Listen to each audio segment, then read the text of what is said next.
hierarchy of power in the DC universe is about to change. The hierarchy of power in the DC universe is about to change. The hierarchy of power in the DC universe is about to change. Because the hierarchy of power in the DC universe is about to change. You keep using that word. I don't think it means what you think it means.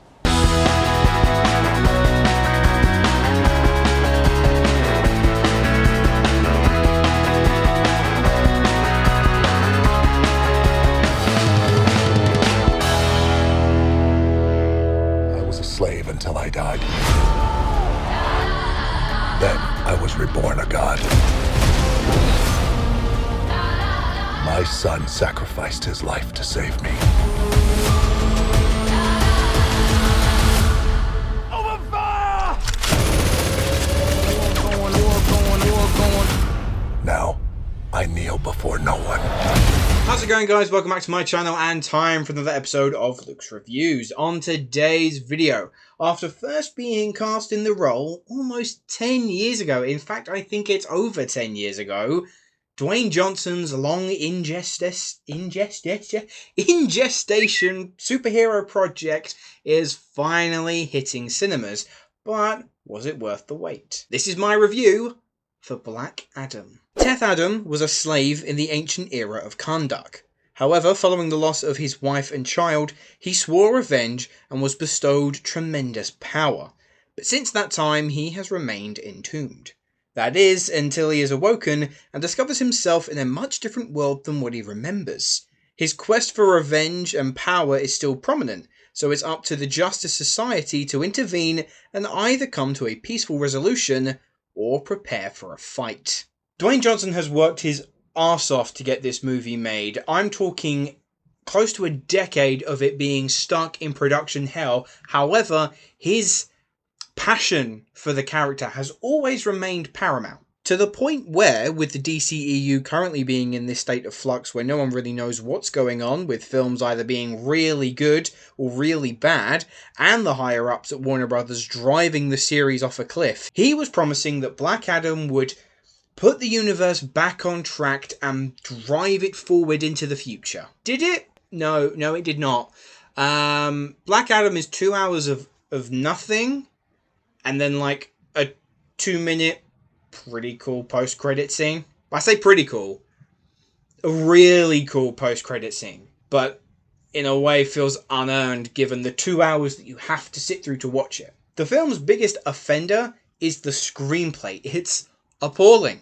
The opening 20 minutes is just exposition being thrown at your face. We're introduced to doll humans who unfortunately stick around for near enough the whole movie, one of whom is just a complete blank slate. There is nothing to her character whatsoever, besides the fact that she's a mum. And then there's her kid, who is the most irritating, annoying child I've seen in a movie in so long. They try this angle where he's there to ground Black Adam, which is stupid, but he's there to be Black Adam's moral compass, and also features some truly diabolical ADR. There was obviously something wrong with what the kid was doing on set, and they dub over near enough all of his lines, and it is passionless. It sounds really odd. I couldn't believe my eyes that we had, or believe my ears, that we had such bad ADR in a movie that costs like over $200 million. I think part of the blame not only goes to the kid. I don't really like blaming children in a review, but a lot of the blame has to be placed on director Collet-Serra, because he obviously did not provide sufficient notes to help this kid. It's really bad. Dwayne Johnson too, I feel for the guy. This was supposedly the role that his entire career had been building up to. And yet his trademark charisma, charm, and powerful screen presence, well, they feel oddly shackled. The character of Black Adam is reduced to nothing more than a monotone, smouldering Goliath, which then brings me on to my next point, and that's, I just don't think we needed a standalone Black Adam movie. Black Adam has always been a very powerful foe in the comics, sharing legendary battles with Superman and Shazam, but there's never been enough material, or intrigue for that matter, to see him carry his own movie. And the lack of the material is the problem here. The writers are clearly struggling to find something to go off of, and what we're left with is a very expensive but nonetheless vacant shell of a movie. Even the Justice Society are underwhelming, and they were the characters that I had the most hope for going into the film. Aldis Hodge as Hawkman is clearly a strong leader, but we know nothing else about him.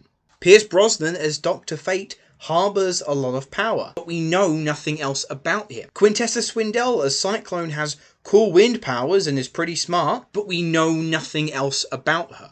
And Noah Centineo as Atom Smasher is a newbie to the group and can grow very large, but you guessed it, we know nothing else about him. All that one-dimensional information, by the way, is just dropped on you in yet another exposition dump. In terms of action, it is very much what you would expect. When Adam is decimating his foes, it has glimmers of promise. It is also a very violent movie. They've been touting that ever since the film was being shot, even before production itself. They'd made the promise that this is going to be a very dark and violent DC movie. Not quite as violent as the Suicide Squad. I'm the one who called you!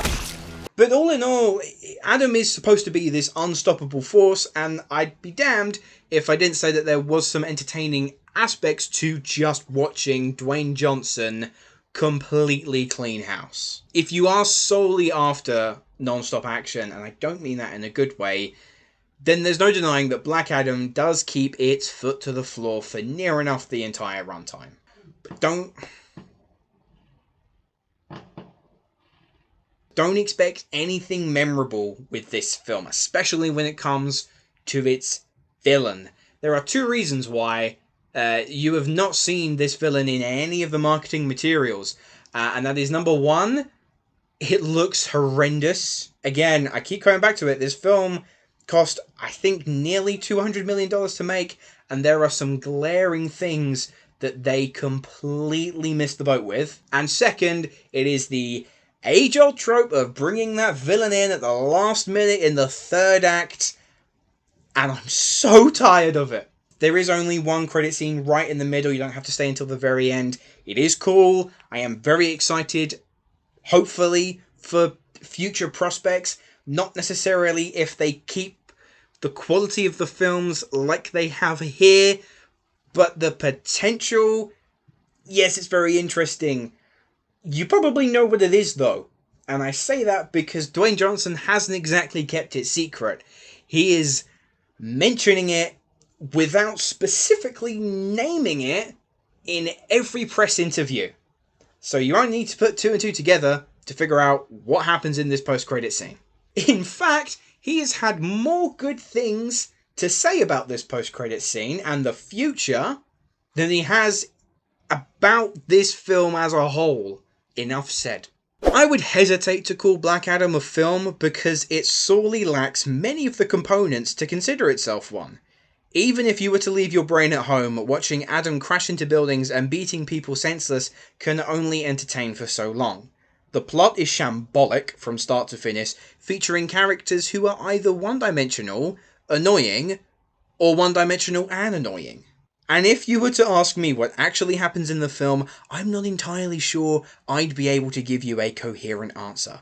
Put it this way, I would rather watch 2016 Suicide Squad over this. So overall, I'm going to give Black Adam a 4 out of 10. Anyway guys, those are my thoughts on Black Adam. Let me know, have you had the chance to see the film yet? What did you think?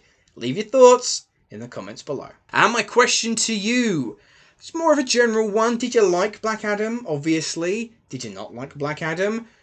Are you excited for where the DCEU could be going in the future? Everything is still up in the air right now. We don't know what is happening with the Flash movie. Obviously, Batgirl's been canned. It's all kind of for lack of a better term, but Dwayne Johnson could pull some strings.